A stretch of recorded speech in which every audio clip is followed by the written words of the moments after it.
Hey guys, what's up again? Oh hey guys, didn't see you there. Playing some Pokemon White. Anyways, so I found an anime website that has news on it about anime. So I figured I would actually maybe just read some news. So anyways, first piece of news. So apparently in the February issue of Codenia's monthly Young magazine, which I'm assuming is not the actual name. I'm sure they have a Japanese word for young and magazine and monthly. It announced Wednesday that the Ghost in the Shell anime Arise will be coming out in 2013. Well, that's sometime this year. I hope you're excited, as I am.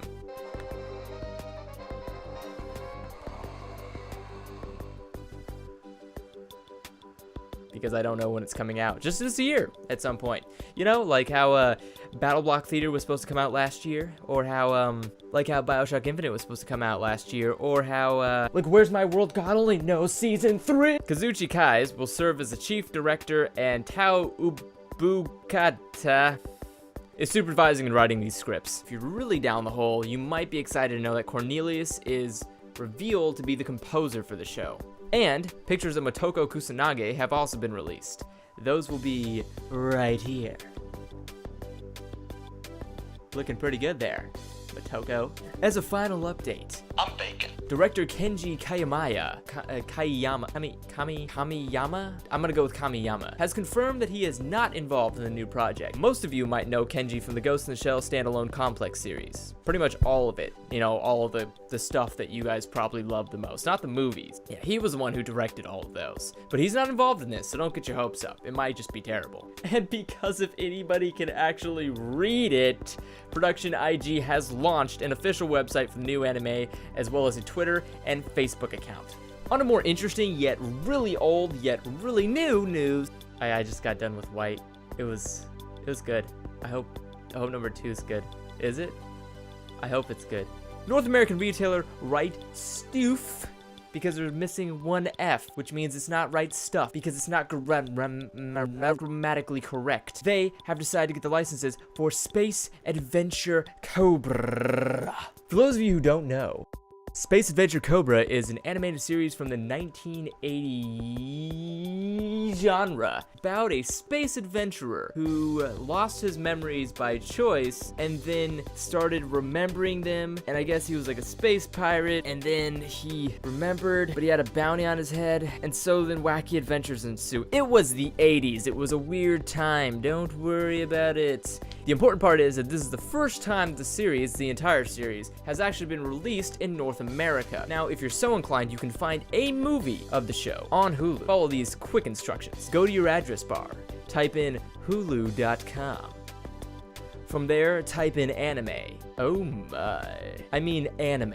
Oh man, look at all this huge list of a great anime. Wait a second. Is that Toradora? It is Torad. That is the wrong picture to describe what that show is entirely about. It is also a popular anime and romance. Man, is that Yu-Gi-Oh? Is that also the old Naruto? If you get overwhelmed with all this anime that you find on Hulu, you might want to go to your search bar and then type in Cobra. From there, you'll see the actual Cobra movie. It is the only thing that will pop up among a bunch of other suggestions, because who's really gonna watch an old 1980 movie? Well, you're going to. Click on it. It's awesome. Here's a brief clip.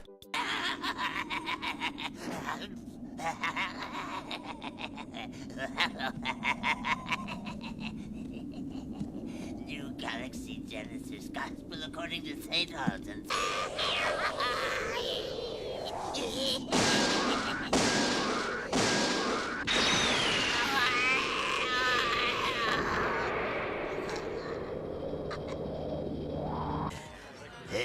This is the head of the preacher, Nakoba. Here's your drink, lady. 30,000 pieces of tritium. Keep your hands off, you worm. It's mine. I earned it. Security ID scan. Jane Flower. R223. Confirmed. Sorry about that. It's standard operating procedure. Can't be too careful out here in this part of the galaxy, if you know what I mean. Flower. Now that's what I call a really beautiful name. You! What are you still doing here? I thought you might let me buy you a drink. Hey, Sport, this was Space Pirate Cobra. When he died, he had the largest bounty in the galaxy on his head. That psycho gun installed in his left hand put a lot of good bounty hunters out of work.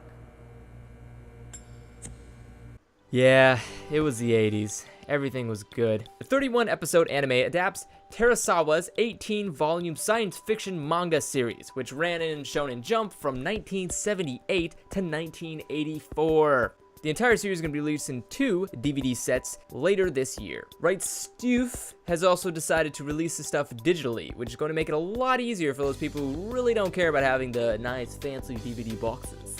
Last but not least, let's go over a list of all the stuff that's coming out this month. Speaking of anime, we have some releases coming out this week. Let's go over them, shall we?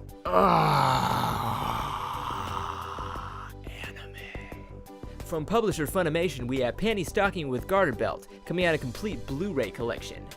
From Sentai Filmworks, we have Persona 4, the DVD and Blu-ray collection, Volume 2. Manga releases. By Viz Media, we have 21st Century Boys, Volume 1, After School Charisma, Volume 7, Flowers of Evil, Volume 4, and Jormagod, Volume 10. Other releases include Corpse Party Book of Shadows by Xseed Games for the PlayStation Portable and PlayStation Vita for $20, and Devil May Cry for the PlayStation 3 and Xbox 360 from Capcom for $60. Alright, and that's all the anime news that I have for you today. I hope you enjoyed this fancy fun session. All the news has been thankfully brought to you by Anime News Network, along with all their sources, which I'm not going to include because it's going to take a really long time. All the links for all these stories can be found at the very bottom, in the link down below. You watch anime, you. And if you like this, please like, favorite, and subscribe. I don't know why I thumbs up, this isn't Facebook. Seriously though, is there any reason as to why this guy is trying to just free all the Pokemon? He has Pokemon. Why would he want to free Pokemon if he has his own Pokemon? Why doesn't he just free his own Pokemon? Why doesn't he free his own Pokemon and mind his own damn business? If I beat him, do I get his free Pokemon? Because he wants to free his Pokemon. If he has a legendary Pokemon, why can't I just take his legendary Pokemon after we beat him? Because technically he doesn't want his Pokemon because, Pokemon are my friends and they don't deserve to be captured in a ball. Well, I'm willing to keep him in a Pokeball and he can put his Pokemon next to my Pokemon because then I'll have 2 legendary Pokemons.